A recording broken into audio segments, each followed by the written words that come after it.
One thing I know is that the service provider cost of capital is generally higher than going to the bank and getting a loan. So there has to be other reasons for it to happen. Yeah, maybe you have time for one more question.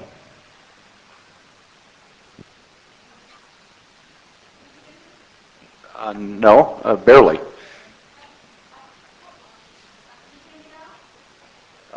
Go ahead and we'll give it a shot. Can we get that microphone turned on? Okay. Sure.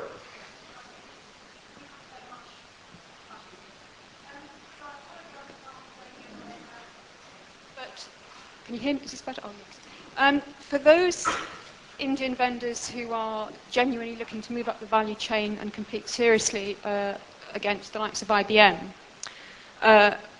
they need to find, build and manage tight partnerships in order to offer a really integrated on-site and offshore integrated service. And the question I'm asking is, what challenges do you, and some of them are in fact focusing on this now, what challenges do you see for them in doing this? I could take a shot.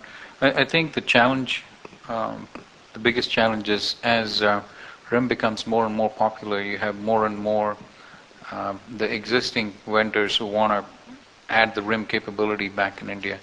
And you have the Indian vendors, and they're all competing for the same pool of people. So attrition kind of becomes a problem. The other challenge for Indian companies is globalization. As economies pick up across the globe, the companies are also expanding into these economies, and they need support in these regions.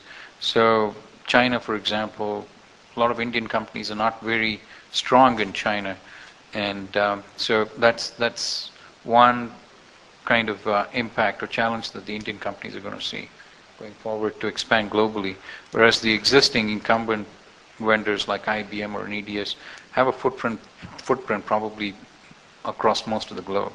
So it's easy for them to kind of provide services across the globe.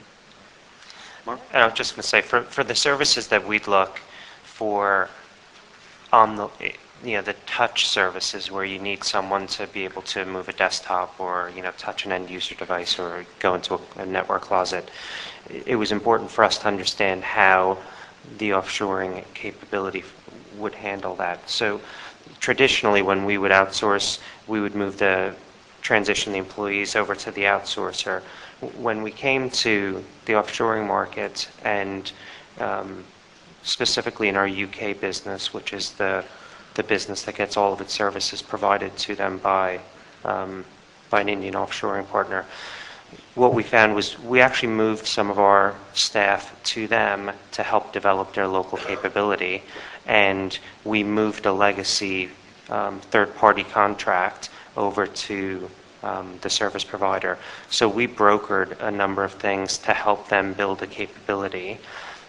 As we see the remote infrastructure management area take off and then winning more and more deals, we see their capability growing enormously, so that we don't see those specific challenges anymore around end user management or being able to put people on the ground in those geographies. Okay, thanks. Can I? Oh, absolutely. I'm going to give everyone a shot at this one. Oh, okay. All right. Thanks. I think the Indian IT industry. If you look at the history, can be broadly divided into three phases from just this partnership point of view. The first phase of the history is completely indigenous, self-reliant Indian IT companies.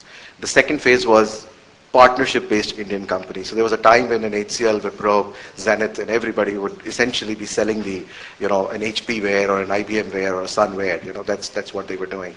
The third phase, which is the current phase, is a phase of both the things. We are self-reliant, and yet we work with partnerships. So I think the Indian companies are definitely set to be able to work in an ecosystem, establish partnerships, run them. However, that doesn't mean that there are no challenges. And I think that the biggest challenge that we face in making partnerships work across the globe for doing a seamless delivery, a service delivery to the customer. I mean, this partnership is not about logistics where you bring in hardware into the country and sell that. This is about doing a seamless delivery to the customer, is of a culture integration. I think the way the Indian companies work in terms of the people, the way that they perform, the way they contribute, the way overtimes are managed, and the way they respond to various incidents, etc., is very different from the way service providers work in the Western part of the world. And that cultural integration is a big challenge. The reason I'm able to say that is that I do face the challenge, and of course we're finding ways to be able to overcome that, but we're not done as yet. Ravinder, do you have anything to add to that? Yeah, what I would like to add is, when you talk about RIM partnerships, the key thing is the partnership that we're talking about here. When you said that RIM relationship, no matter whether it's India or whether it's US, it's across the globe that you have to have that partnership where you should be positioning the service provider for success, which means that you have to go out and provide that knowledge that you have in-house for X amount of years, and you need to share that with the service provider so that they can provide same level of service to you when they take over. The challenge that I see especially for the Indian providers down the road is that the partnerships to establish to go out and provide the global delivery model, I see a challenge there. I think that cost arbitrage or the labor arbitrage works in the favor, but as far as working the deals with the global vendors to provide that on-site piece, I think that really doesn't work because of the size. And I think that'll be a challenge where, to get the cost benefit, that will not really work in the favor. Well, and with that, we have run out of time for this session. Thank you very much for attending. I'd also like to thank all our panelists for your expertise and your time with us today. Thank you very much. Thank you. I hope you enjoy the rest of the conference.